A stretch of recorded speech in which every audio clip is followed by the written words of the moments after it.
Hi అండి. తెలుగు కథల ప్రపంచంకు స్వాగతం. ఇవాళ బాలమిత్ర తెలుగు కథల సంచిక నుంచి విధి విలాసము అనే కథను వినేద్దామండి. ఒకనాడు విష్ణు భగవానుడు గరుడుని మీద నెక్కి లక్ష్మీదేవిని వెంటబెట్టుకుని తిరిగి తిరిగి విశ్వేశ్వరుని పురి అయిన కాశీకి వచ్చాడు. విశ్వేశ్వరుని దర్శించుకోవడం కోసం గరుత్మంతుని వాకిట్లో నుంచి లోపలికి వెళ్ళాడు. ఇంతలోనే దున్నపోతు పైనెక్కి దండపాని అయిన యమధర్మరాజు కూడా అక్కడికి వచ్చాడు.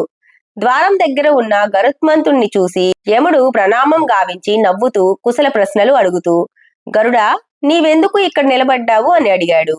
భగవానుడు లోపలికి దర్శనార్థం వెళ్లారు. నేనిక్కడ వారి కొరకై ప్రతీక్షిస్తున్నాను అన్నాడు గరుడు. అది విని యమధర్మరాజు, మంచిది, భగవానుడు వచ్చాడా, నేను కూడా దర్శించి వస్తాను అని చెప్పి పెద్ద కొమ్ములు కలిగిన కాలాంజన పర్వతం వలె నల్లగా ఉన్న మహిషరాజమును ద్వారం దగ్గర నిలిపి లోపలికి వెళ్ళాడు. యముడు మందిర ద్వారమును దాటి లోపలికి ప్రవేశించాడు. అప్పుడు అక్కడొక చక్కని పావురం ఆనందంగా కూత కూస్తూ కనపడింది. తన గొంతును చించి తన పెంటి పావురంతో సుఖంగా ఆడుకుంటూ ఉంది. దాన్ని చూసి యముడు నవ్వి తీక్షణ దృష్టితో దానివైపు చూసుకుంటూ లోపలికి వెళ్లిపోయాడు. అయితే యముడు ఎవరిని చూసి ముడివేస్తాడో, ఎవరిని చూసి వేలాకోలం చేస్తాడో వానికి పోగాలం దాపురించిందని గ్రహించాలి. పాపం, ఇది చూడగానే పావురం ఆనందమంతా మాయమైంది. భయం చేత అది గడగడా వణిగిపోతూ ఉంది. దాని ముఖం తెల్లబడింది. ఇంద్రియాలు శిథిలములయ్యాయి. అటూ ఇటూ తిరుగుతూ గరుడు కూడా ద్వారం కడకు వచ్చాడు. గరుడు పక్షులన్నిటికీ రాజు. ఆ సమయంలో పావురం ఈ విధంగా దుఃఖించడం చూసి దయదల్చి ఇలా అన్నాడు, కపోతరాజా, నీవింత దుఃఖం చెందనేలా? నీ విచారానికి కారణం ఏమిటో నాకు చెప్పు. నీవు నా ప్రజలలో చేరిన దానవు. నేను చక్రపానికి వాహనంగా ఉన్నాను. నేను సర్వసముద్ధుడను.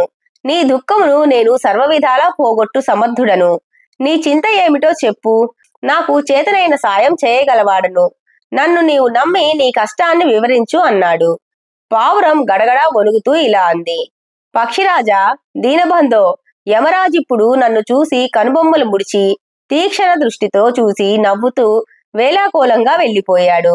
నా కంచకాలం దాపురించిందని నేను గ్రహించాను అన్నాడు. గరుత్మంతుడు ఇది విని ఎంతో గంభీరంగా, ఓరి, దీనికింత చింతింపనేలా? రా, నా వీపుపై కూర్చో. నేనిప్పుడే లోకాలోక పర్వతం మీదకు చేరుస్తాను. అక్కడ ఏ జీవికి భయం లేదు అని చెప్పాడు. అలాగేనని పావురం ఆలోచింపక గరుడుని వీపుపై నెక్కి కూర్చుంది. గరుడు వాయువేగ మనోవేగంతో నెరిగి ఒక్క నిమిషకాలంలో ఈ భూమండలం దాటి లోకాలోక పర్వతం చేరుకున్నాడు. ఆ పావురమును అక్కడ దించి తిరిగి వచ్చినప్పటికీ ఇంకా భగవానుడు రాలేదు. గరుడు అతివేగంగా ఎగురుట చేత గరుడుని శరీరం అంతా చెమట కారుతూ ఉంది. త్వరగా శ్వాసలు తీసుకుంటూ రొప్పుతున్నాడు. అంతలోనే యముడు విశ్వనాథుని దర్శించి ప్రణామం కావించి బయటకు వచ్చాడు. గరుడుని ఈ స్థితిని గాంచి ఇలా అడిగాడు, మహాభాగా, గరుడా, నీవింతగా రొప్పుతున్నావేం? ఇంతకు ముందుగా నీవు ఆనందంతో నిల్చున్నావు కదా.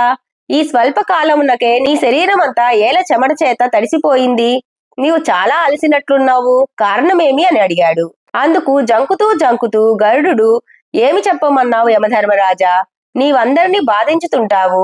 నీ వైఖరి చూసి అందరూ భయభీతులవుతున్నారు. నీ దర్శనం అందరకు భయానకంగానే ఉంటుంది. నీ నవ్వు మూలంగా ఇంతగా బాధపడవలసి వచ్చింది అని చెప్పాడు. అన్నీ తెలిసి కూడా కపటం చూపిస్తూ యమధర్మరాజు ఇలా అన్నాడు, విషయమేమిటో చెప్పు. నీ సుముఖమున నేనేం చేయగలను? నీవు నా స్వామి అయిన విష్ణువును కూడా తీసుకొని పోయేవాడువు. నీ నాలుక మీద నిరంతరం భగవన్నామం ఉంటుంది. కాబట్టి నీకు నా వలన భయముండరాదే? అందుకు గరుడు నవ్వుతూ, నాకు నీ వల్ల ఏం భయం? నేను నా ప్రభువు నామంతో నిన్ను కూడా భయపెట్టగలను. కాని నీవు వెళ్ళున్నప్పుడు పావురమును చూసి నవ్వావు. అందుకది చాలా భయపడింది. దానికి నిర్భయమొనర్చేందుకు ఇప్పుడే ఏ జీవ జంతువు లేని లోకాలోక పర్వతం మీద దించి వచ్చాను. దాన్ని చూసి ఏల నవ్వావో నాకిప్పుడు చెప్పు అని అడిగాడు. ఇది వినగానే యముడు అట్టహాసం చేస్తూ ఇంకా బిగ్గరగా నవ్వుతూ, గరుడా, నేను విధి విధానమునకు నవ్వాను. నేను స్వయంగా చంపజాలననే సంగతి మీకు తెలిసిందే. బ్రహ్మదేవుడు నిర్ణయించిన ప్రకారం ఏ స్థానము నెవని ద్వారా ఏ జీవికి మృత్యువు నిశ్చయించిందో ఆ మృత్యువు ఆ కాలమున అక్కడ నుండి ఆ జీవిని తీసుకొని వస్తోంది. ఈ పావురమునకు మృత్యువు 2 ముహూర్తములైన తర్వాత లోకాలోక పర్వతం నుండే ఒక పిల్లి చేతులలో చావవలసి ఉంది. అందుకే అలా నవ్వాను. అది తనకు తానుగా అక్కడికి చేరుకోలేదు. పోని ఆ పిల్లి ఇక్కడికి వచ్చి దీన్ని చంపుట అసంభవం.